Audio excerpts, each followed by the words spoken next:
precedent. I mean, the way we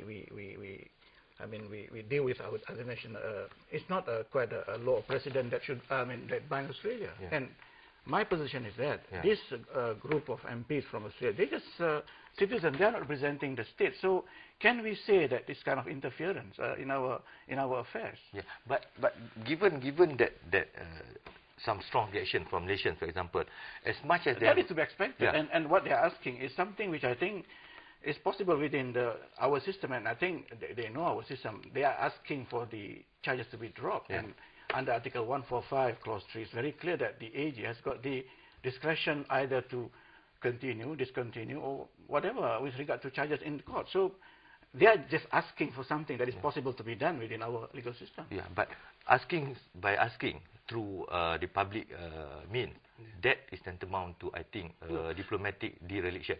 But we've run out of time for the first segment. Can you hold your thoughts on that? Please stay tuned. We'll be back in a few minutes.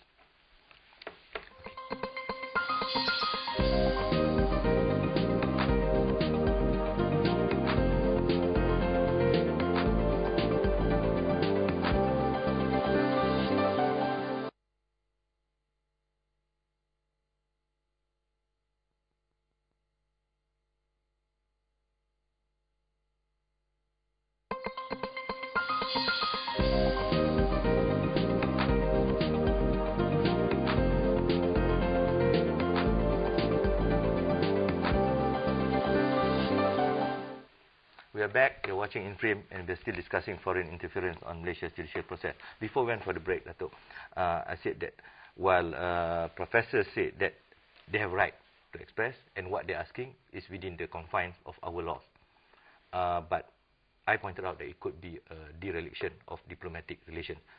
Apart from that, what do you think? Well, I look at it, these 50 MPs are just not an ordinary citizen of Australia, but rather they are MPs of Australia. They have their constitutional duty, and when they speak out, they are actually speaking out on behalf of the government. For otherwise, had it not been 50 MPs or just 50 Australians, I don't think the government of Malaysia would have reacted by calling the Australian High Commissioner and also sending a diplomatic note. Now, I look at it as clearly an intervention. There is this principle by Oppenheim, you know, in this paper presented in 2007, and this is what he said. You know, this prohibition of intervention is a corollary of every state's right to sovereignty, territorial integrity, and political independence. So when these 50 MPs of Australia put up and asked the AG of Malaysia to drop the charges, it's clearly an intervention. The AG, yes, he has his constitutional duty under Article 1453, but is the AG to take instructions from 50 MPs? I thought the AG is supposed to act independently and to defend the Constitution. Here we have a case, and the case is going on. Why are you making this? Okay, you obviously don't agree with that. No, I cannot accept the position that these 50 MPs from Australia representing the government or the state, because they are not comparable. Their position is not comparable to those of the Prime Minister or the Governor General or whatever. They are not holding any post as far as the state is concerned. They are just happen to be MPs, and as I said, what they are asking is just to drop the charges, because they must have seen something not right within within the trial. So, but I mean making a remark from afar. I mean, not going through certain. I mean, there's such a thing. No, what's wrong with that? Because we have done the same. I mean, our Prime Minister, especially Dr. Mohd, has been making a lot of criticism and remarks about other countries.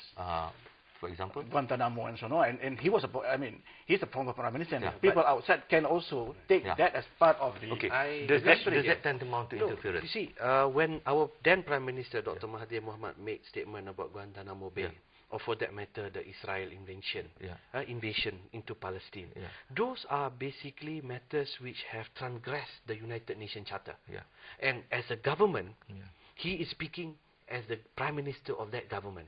Not only he's making statement in Malaysia, but he has also said... You're using just the charter. What about the rest of the UN instrument, like UDHR, like ICC Part 1966? True. See, here is where it differs, Professor.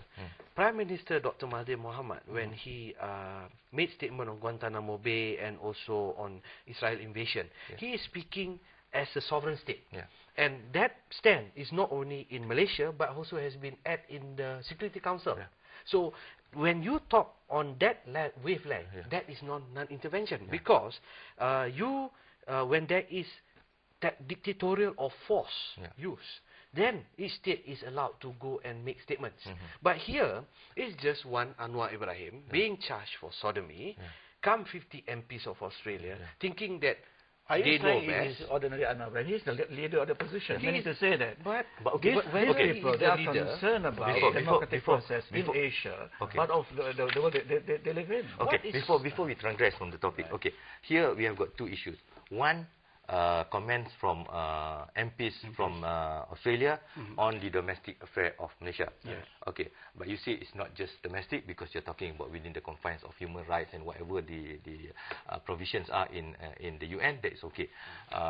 Datuk is saying no, this is direct intervention. And then the example of Dr. Mahathir commenting on issues like Guantanamo, and you even brought in issues of Israel or even American invasion of Iraq for that matter. Yes, Iraq, okay, yeah. So, okay, by comparison, these two issues. One, the Australian MPs comment on our domestic affairs, and then our leaders comment on the affairs of other countries. But the point here is this. Those affairs of the other countries that were commented by our leaders were directly involving international laws, and it had been found illegitimate, some of the action, by the UN.